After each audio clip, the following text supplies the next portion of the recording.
Claro y oscuro. En esta ocasión, estimado televidente, quiero agradecer de antemano a todos aquellos que nos han enviado sus correos electrónicos, de alguna manera, pues, felicitándonos, otros haciéndonos algunas observaciones que agradecemos de antemano, porque todo ello nos ayuda para la superación de nuestro trabajo. En esta ocasión el tema que hemos preparado es relacionado a la próxima festividad que se lleva a cabo en el centro del país, en la República Mexicana, y es sobre el mito guadalupano. Pues tengo como invitada, como siempre, aquí a la joven historiadora Esther Castellanos, a quien le doy la bienvenida. ¿Cómo estás, Esther? Bienvenida. Muy bien, y primeramente pues le envío un saludo muy afectuoso a todo el auditorio, todo este público que nos hace llegar también sus comentarios, y agradeciendo una vez más la invitación para estar en este programa. Es siempre el inicio, ya después de estar platicando.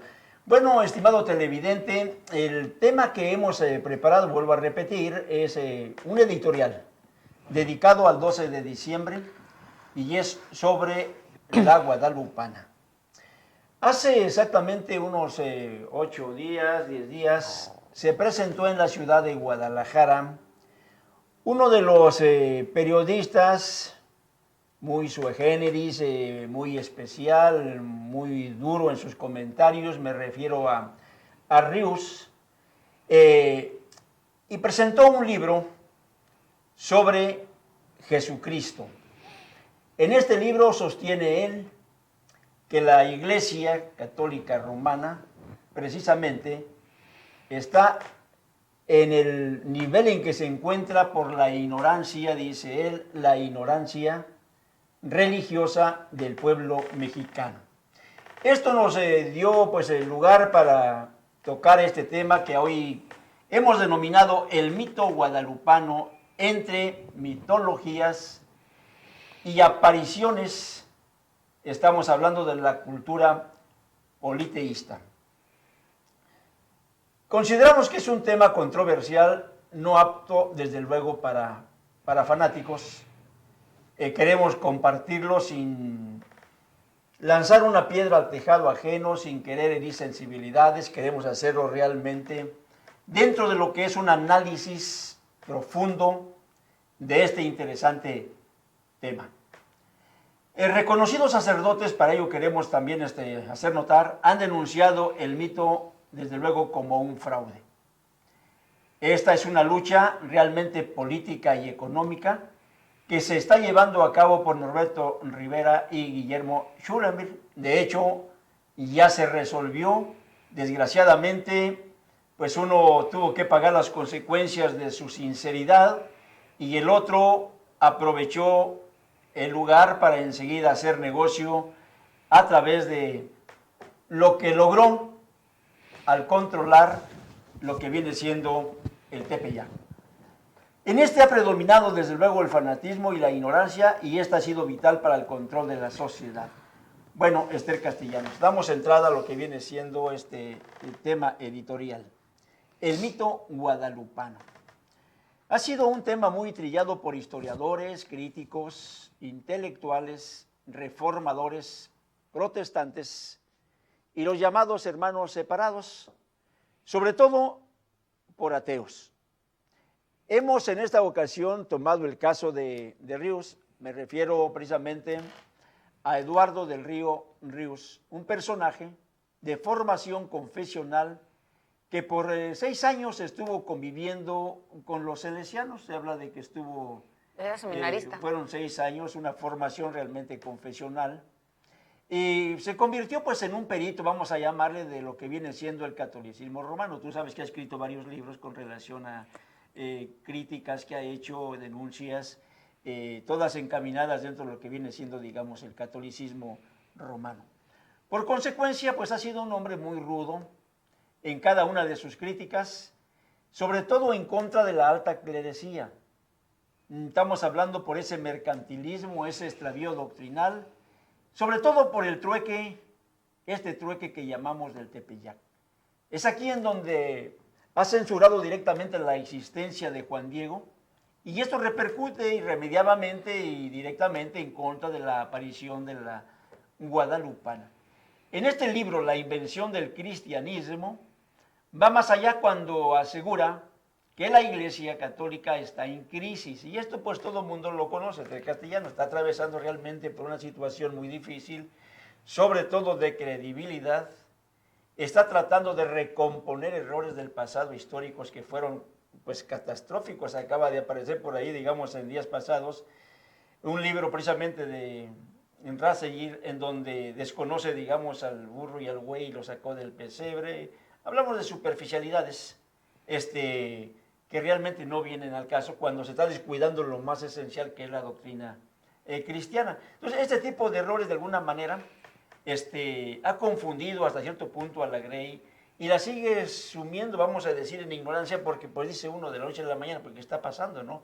17 siglos practicando, vamos a decir, este ritual, llevando a cabo, digamos, este pesebre, más de 5, vamos a llamarle siglos aquí en México, en donde se está llevando a cabo una veneración que a final de cuentas encontramos que viene siendo un fraude. Entonces, como que la sociedad de ser castellanos, en lugar, vamos a decir, de tener un despertar, se confunde. Y es ahí donde creo que empieza el grande problema, ¿no? ¿Cuál sería tu comentario con relación a esto? Pues no es de dudar cuando se observa los cambios, las modificaciones, las reformas que en ocasiones se han llevado a cabo dentro de este grupo religioso, dentro del catolicismo.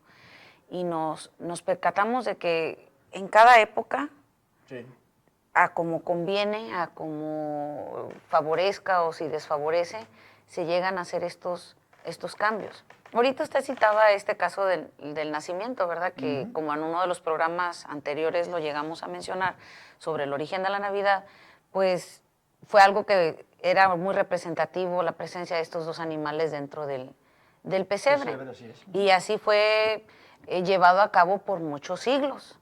Ahora pues se trata de hacer se hace esta modificación.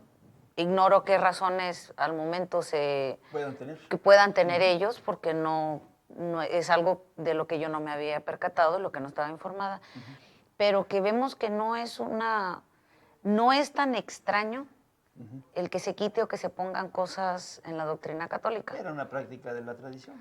Pues sí, o sea, dentro de las tradiciones pasan de moda, y si algo parece obsoleto para ellos, lo van y se reinventan. Lo quitan y se renueva, ahora sí que renovarse o morir. Así es. En el caso de esta congregación. En lo que hablábamos, por ejemplo, de este escritor michoacano, por cierto, Ríos, que tanto ha hecho críticas políticas, críticas sociales, pues también dentro de ese conocimiento que él tuvo porque fue seminarista en un momento de su vida y que, pues diría desgraciadamente, por lo siguiente, que hoy se declara de alguna manera ateo, o se declara, no ateo, porque creo que es más inclinado a las filosofías de Oriente, pero que en lo que concierne al cristianismo, pues se trata de mantener alejado. Digo, pues tiene razón. Definitivamente, ya marcó una línea, ¿no? Está justificado hasta cierta manera y espero no se sienta alguien ofendido, pero digo, lo entiendo hasta cierto punto que se haya separado cuando él mismo de primera mano, por los accesos que haya tenido a los libros, a ciertos documentos, pues se haya dado cuenta y en un momento haya cuestionado su fe o su creer. Y cuando ve que esa historia está plagada de muchas incoherencias entre lo que se practica y lo que se hace, pues hasta el más crédulo tiene que haber alguna duda. ¿no?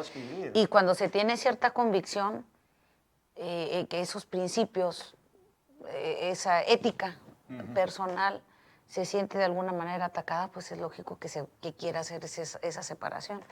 Pero me llama la atención, si me permite, disculpe interrupción. Adelante, adelante. Que él precisamente en uno de sus libros, que me llama la atención, que fue hecho durante los 500 años del descubrimiento de América, cuando Así se iba a es. celebrarse, habla precisamente de cómo fue la imposición del catolicismo, del romanismo Sí, en en México. México. Posteriormente publica un libro que tiene que ver también con el mito Así es. guadalupano. Y aunque él tiene una forma muy peculiar Sí. de relatar la historia, que de alguna manera lo hace de forma graciosa, Caricaturesca, o ¿no? como él dice, ¿no? Así Soy es. monero de profesión. Así es, sí. Está bien documentado el libro, porque si con solo observar la bibliografía, es muy extensa la bibliografía, se dio a la tarea y lo hizo de manera investigar, responsable así es. de investigarlo, y concuerda con lo que otros autores también en su momento han escrito. Fíjate que aquí cabe destacar, Esther Castellanos, dentro de esta cometida, vamos a decir, editorial, prensa escrita, hablamos del internet, se han sumado cientos de sacerdotes inconformes con este mito guadalupano. O sea, no es nada más una ocurrencia, vamos a decir en este caso de Eduardo del Río, sino que hubo otros que le antecedieron y hay otros que le precedieron, ¿no? Está, por ejemplo, Manuel Olimón Nolasco, quien afirma en el libro La búsqueda de San Diego, que tras un análisis científico, dijo él, realizado en 1982, la imagen de la Virgen de Guadalupe se venera en el Tepeyac, dice. No es producto de un milagro, dice. Es la obra de un artista, menciona él, anónimo, de mediados del siglo XVI, y está pintada, dice, no en un ayate, sino sobre tela de algodón, dice. Los resultados del estudio fueron enviados por Guillermo Schulenberg. Este fue uno de los dilemas que enfrentó en su momento el exabad de la Basílica de Guadalupe. Los envía, por ejemplo, a las autoridades en el Vaticano, y estos optaron por mantenerlos ocultos, como que era algo que a ellos no les convenía que saliera, digamos, a la luz, ¿no? Bueno, esta apreciación que compartieron, desde luego, otros sacerdotes, vamos a hablar de Joaquín Juárez Ubaldo, egresado del Seminario Mayor de la Ciudad de México, quien la tuvo en sus manos. Tú fuiste testiga en algunos encuentros culturales que llevamos a cabo, en algunos auditorios, incluso en estadios, en lugares públicos. Él hablaba con toda, digamos, firmeza, que las tuvo en sus manos para reproducir, dijo él, 50 réplicas por encargo de una primera dama, que fue la esposa de Ruiz Cortines, si no más recuerdo. Estamos hablando de un clérigo que con toda propiedad refutó, vamos a decir, el origen divino de esta supuesta aparición. Y otra cosa que él también en su momento señalaba, porque lo llegué a escuchar de él cuando todavía vivía, de que como en la época cristera, en este conflicto armado que hubo en México durante los años de 1926, 1929, la primera ola de la cristiada. Así es. Él, siendo originario de la Ciudad de México, viviendo en la Ciudad de México, egresado del Seminario Mayor siendo de la Ciudad muy de México, pequeño, les tocó pues que vamos a decir, la tilma, lo original, fue sacado de la basílica precisamente para protegerla. Y allá fue a acabar en otro lugar. Y él contaba como una anécdota de cuando era él, de que recordaba él en su niñez, que a él le tocó verla. Y le hizo el comentario a uno de sus hermanos. Y le dijo, mira, dice, está visca, dijo, lógico que en la manera muy peculiar que él tenía de platicar las cosas, dice, me gané un jalón de orejas. A los años, por haberse especializado y tener una afición en las artes plásticas, le toca hacer estas réplicas precisamente para la construcción de un templo en la ciudad de Toluca, me parece. Iban a ser vendidas a los gobernadores. Eran 50, una para cada gobernador en especial, y todo llevaba un fin. La construcción. Basílica precisamente de Toluca, ¿no? Pero pues que nunca se pudo concretar. Fíjate que en este punto hay algo muy interesante, y yo creo que hace un momento fuera de cámaras precisamente me hacías tú el comentario sobre esta Virgen. Está el caso, por ejemplo, de Monseñor Rafael Rodríguez Guillén, un periodista, investigador que escribió varios libros también, precisamente, tenemos varios libros de él, entre ellos está la guadalupana, digamos, de Extremadura y la guadalupana mexicana, ¿no? él enfatizaba, digamos, de una manera, digamos, directa, fue un fraude, decía él, ¿no? La similitud, dice, de la Aparecida, dice, en Extremadura, dice, con la de México, dice, es exacta, dice, nada más que allá fue un vaquero, dice, y aquí en México, pues fue un indio. Fue un indio, ¿no? Y va tras ello, y dice él, bueno, ¿dónde está, dice, aquella virgen original que nos llegaron a presentar con una corona? Y tú hacías mención precisamente hace un momento de esa virgen que de alguna manera se trató de desaparecer. Hablas tú de los museos donde pudo haber estado. Hay que tomar en cuenta esto, si me permite. Sí, cómo no. Para dar de alguna manera una secuencia. Sí. Muchos de los conquistadores de todos estos europeos que vinieron a la América, a hacer la América, venían de Extremadura. Así Hernán Cortés era de Extremadura. Así es. Para ser más específicos. Sí. Era lógico que ellos trajeran los santos que allá patronos, se veneraban. por decirlo así, los santos patronos que ellos veneraban, los tenían. Sí. Entonces, existe, sería muy pronto que encontraran ahorita, pero usted puede, quien tiene acceso a internet en las imágenes, los primeros estandartes que se hicieron en México. Ahí bueno, están las imágenes, una de ellas, ¿no? Este es posterior a la conquista, sí, durante el virreinato, pero en el tiempo de Cortés, en el estandarte, la Virgen es blanca, la Virgen de Guadalupe extremeña es blanca y con la corona. Sí. Está coronada, tiene unas estrellas y una corona.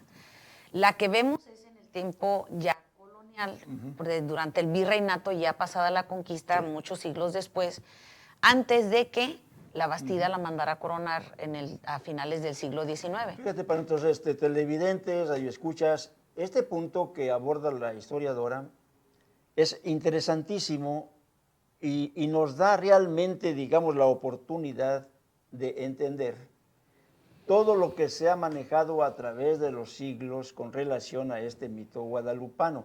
Y digo que es importante y quiero que lo reiteres de alguna manera, Esther Castellanos, porque se piensa en que es la original, la que está, digamos, en el atrio guadalupano. Se piensa que nunca, digamos, se retocó, que se ha mantenido, digamos, con toda, digamos. Si esa imagen anterior se preserva, la de Proceso, sí, se da uno cuenta, esa es una de las imágenes originales, la revista Proceso, sí, dice la guadalupana de Extremadura. Esta sí, imagen que estamos viendo, esa fue una imagen tomada del coro de la iglesia de Extremadura, es uno de los santuarios más importantes de España. Sí. Es la imagen del que está en el coro. Y es la que es muy similar a la nuestra. Le digo a la nuestra en México, aunque yo no creo en eso. Sí, sí, sí, sí. Pero de alguna forma, ¿no? Por decirlo así, ¿no? A la que se venera aquí en América. Solamente que le falta el niño, pero si se ve, es muy similar a la que se venera en México. Lógico que ahí como podemos hacer la comparación, cuando tengamos en su momento el poder analizar lo que tiene la pintura en sí, pues nos vamos a dar cuenta de muchas cosas. Sí. Pero volviendo a lo que hicieron los conquistadores, y hay testimonios de cómo, por ejemplo, Hernán Cortés, al ser picado por un alacrán en México, mandó a hacer un alacrán de oro, y recordemos que en muchos de los santuarios católicos, las ofrendas, las reliquias, cosas que las personas al haber recibido un favor, un milagro, hacen plaquitas o algo conmemorativo que dé testimonio de ese milagro. Sí. Como él pidió el favor de la Virgen que él conocía, entonces por eso mandó a hacer ese emblema. Vamos a decir, ese símbolo, lo mandó a hacer un escorpión de oro y está ahí en España. Sí. Lo que pasa que en México sufren modificaciones porque hay algo que llama aquí también la atención. ¿Cómo se da entre comillas, la evangelización en México? No hubo tal evangelización. Fue una imposición. Entonces, les hubiera llevado siglos, como lo dice Joaquín García Escalvalceta en algún momento, siglos haber podido convertir a los naturales de estas tierras si no lo hubieran hecho por la fuerza. Era la única forma. Era la única. La única forma. Entonces, a 10 años de la conquista, porque si estamos hablando de la aparición del año de 1531, no se había logrado mucho. Hay muchas incongruencias y si usted me permite, hay un párrafo de una carta que hizo precisamente este historiador mexicano muy importante del siglo XIX y él menciona, precisamente nace esta polémica o lo polémico de su carta, de su estudio, por lo siguiente. En algún momento, a finales del siglo XIX, a finales de los años de 1800, uno de el abad, precisamente, la Bastida y Dávalos, manda a que tiene el deseo y manda a pedir a la Santa Cena la anuencia, el permiso para coronar la imagen de la Virgen de Santa María de Guadalupe, así es, como se le conoce. Sí. Entonces, le hace que le dé un encargo como para darle un respaldo histórico a la aparición. Porque si analizamos un poquito lo que es la historia, nos vamos a dar cuenta, o los escritos, que los antiaparicionistas en su mayoría han sido clérigos, que se supone que deberían de ser los que más defienden la aparición, son los que más en contra están de ellos. Es que es imposible el poder, por ejemplo, sostener un engaño, una fábula, un mito, como se dio a conocer una vez que se descubre que había sido un engaño, se da a conocer como un mito, algo que no existió. Y es imposible que entre los mismos sacerdotes hay gente sincera. No podemos decir que todos sean, digamos, desalmados, que todos sean pederastas o que todos sean, digamos, homosexuales o que hay gente realmente que trata de servir con honestidad. Y hay algo. Esos son los que hablan. Hay una cosa, que cuando se pone bajo una tela de análisis, algo que es considerado un portento, hablándolo como un católico, semejante portento, una aparición y algo así tan divino, pues tratan de darle vamos a decirle que tenga todas las explicaciones posibles. Y ahí es donde muchos de ellos han topado consciente o inconscientemente se han declarado antiaparicionistas. Lo vemos desde Sahagún, que en algunos de Fray Bernardino de Sahagún, desde algunos de sus sermones que quedaron plasmados en la historia, de alguna manera también él se declara antiaparicionista porque habla en contra de esta devoción sospechosa. Sospechosa, sí lo menciona. Sospechosa porque se hacía en un lugar, habiendo otros conventos, habiendo otros lugares donde se podía rendir culto, ellos se iban hasta donde estaba el cerro del Tepeyaca, iban hasta esos lugares como lo hacían en la antigüedad antes de haber sido colonizados, antes de haber sido evangelizados. Había ya de por medio una maniobra. Siendo a últimas fechas el más polémico, el propio abad, el abad vitalicio, como lo fue Guillermo Schulenberg. Él fue precisamente el que vino a poner la gota que de alguna manera el vaso, ¿no? O sea, el mismo abad, y curiosamente un día decía el doctor Daniel Núñez Ábalos, porque él hizo un trabajo de alguna manera conciso, accesible, sobre el mito guadalupano. Y él hacía, en una ocasión cuando él presentaba este libro, este escrito, decía él, qué curioso que casi siempre a finales de un siglo, de cada siglo, se levantan estas voces que hablan en contra de la aparición. Y citó varios, ¿verdad? Sahagún, a otros siglos, a Fray Servando Teresa de Mier, después al obispo de Tamaulipas, al obispo Camacho, que en su momento también tendremos la oportunidad de mencionar lo que él hacía, lo que él declaró. Y a finales del siglo XX tenemos la declaración de consciente e inconscientemente lo traicionó. Ahora sí que lo traicionó el subconsciente del mismo abad y eso le costó. Le costó el puesto. Le costó el puesto. Fíjate que bajo este contexto, estamos hablando, hubo otros antiaparicionistas que descartaron a la aparición. Decían unos por el tamaño del indio, el ayate y la imagen.